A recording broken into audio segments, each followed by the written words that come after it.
Ready হয়েছে? Ready হয়েছে না?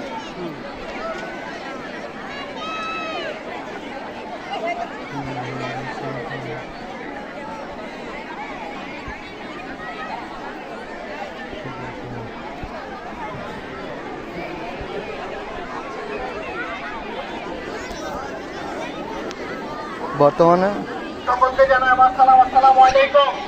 আমার কথা শুনতে পাচ্ছি সবাই? শোনা যায়?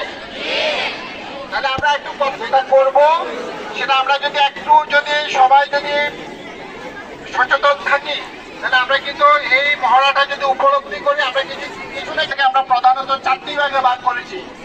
প্রথম কাজ হচ্ছে যে অগ্নি নির্বাপন করা। আমরা অগ্নি নির্বাপন করে থাকি, এছাড়া আমাদের উদ্ধার কার্য পরিচালনা করে থাকি। উদ্ধার কার্য বলতে আগে দেখালো, দেখা দাও। এই আগুনটা আমরা কি করছি, একটা কাঁথা অর্থাৎ ভিজা কাঁথা বা কম্বল দাও দাও। ওকে গুড, এট টাইম